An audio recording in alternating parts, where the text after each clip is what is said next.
एक राय बीएसई के शेयर पर भी कुणाल आपसे चाहिए और नायका पर भी व्यू दीजिए।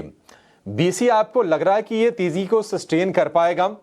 और मान लीजिए, क्योंकि होता क्या है कि जो शेयर थोड़े से कमजोर रहते हैं फिर उसमें लोग चलने के बाद तेजी के मौके खोजते हैं। क्या ये मौके हमें खोजने चाहिए? बीएसई यहां से और चलेगा या फिर इतनी बड़ी तेजी के बाद थोड़ा सावधान हो जाना चाहिए?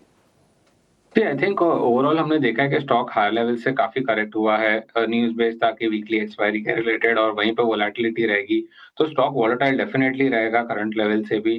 स्टॉक ने 4 से 5 दिन का एक कंसोलिडेशन का ब्रेकआउट निकाला है, हाई लेवल्स पे सस्टेन होना इंपॉर्टेंट है। अगर कोई लॉन्ग भी कर रहा है तो बहुत ही रिस्क मैनेजमेंट यहाँ पे स्ट्रॉन्ग रखना चाहिए। 2070 का एक स्टॉप लॉस रखिए और हाई लेवल्स पे अगर शॉर्ट टर्म बेसिस पे ट्रेडिंग के हिसाब से देख रहे हैं तो 2300 तक के लेवल्स आ सकते हैं बीएससी में। सो सिंस ओवरसोल्ड जोन में है तो एक टेक्निकल बाउंस बैक है, लार्जर टर्म ट्रेंड अभी भी डाउन साइड पे है। जहां तक नायका की बात है, आई थिंक यहाँ पे एक नई टेरिटरी में नायका भी एंटर हो चुका है। ऑलरेडी ट्रेंड पॉजिटिव था और आज जिस हिसाब से एक स्विंग हाई का ब्रेकआउट आ चुका है, नायका रेडी हो चुका है एक नए जोन में एंटर होने के लिए। एंड नायका पे डेफिनेटली बाय की सलाह रहेगी। यहाँ से भी मुझे लग रहा है पोजिशनली अगर कोई होल्ड करना चाहे तो 280 तक के टारगेट्स नायका में आ सकते हैं हाई लेवल्स पे। फ्रेश एंट्री मैं करंट लेवल्स पे रेकमेंड नहीं करूंगा क्योंकि ऑलरेडी स्टॉक 6 टका ऊपर है। डिप्स मिले उसको एक बाइंग अपॉर्चुनिटी की तरह यूज करे। 248 249 एक स्ट्रॉन्ग सपोर्ट जोन है, अगर यहाँ पे मिलता है तो आप वापस फ्रेश लॉन्ग कर सकते हो। 240 का स्टॉप लॉस रखिए। 267 और 280 दो टारगेट्स रहेंगे पोजिशनली नायका के लिए।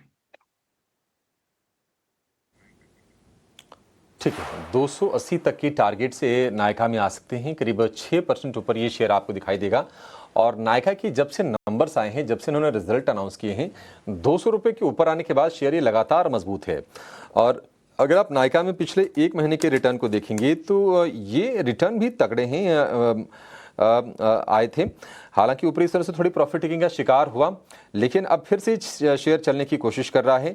230 रुपये से 250 रुपये की जर्नी है, इसने फटाफट तय कर ली है 3-4 सेशंस में। और 260 280 की तैयारी कर रहा है। कुणाल के हिसाब से 240 रुपये का आपको स्टॉप लॉस लगा के इसमें कारोबार करना है। ठीक है, ये कुछ ट्रेड्स हो गए तेजी वाले शेयरों में। कुछ मंदी वाले शेयर है, उसकी भी सूची लेकर आएंगे और इस पर भी कुणाल का व्यू जानेंगे।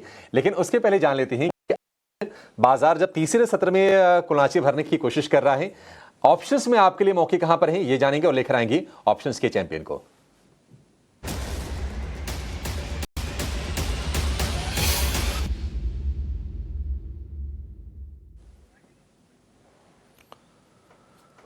हमारे साथ जुड़ गए हैं जेएम फाइनेंशियल के अक्षय भागवत। अक्षय जी, काफी दिनों के बाद आपसे बातचीत हो रही है सर, थोड़ा समय निकाला करिए हमारे लिए आप। बहरहाल बताइए, कहां पर ऑप्शंस में आपको मौके दिखाई दे रहे हैं? जी, गुड मॉर्निंग।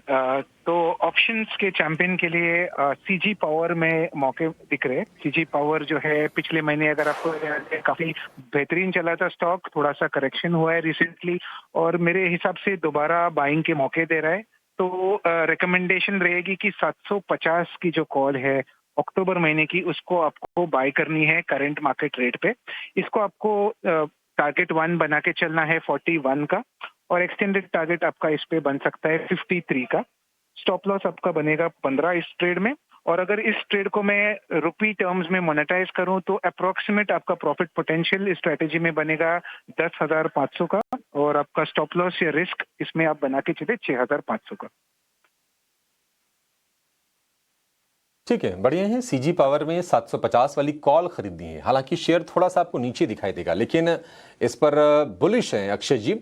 और प्रति लॉट के हिसाब से अगर इसमें आपको मुनाफा होता है तो अधिकतम जो मुनाफा होगा वो होगा 10,500 का। अगर नुकसान हुआ तो अधिकतम मैक्सिमम जो लॉस होगा वो होगा 6,500 रुपये का 750 की इस कॉल में।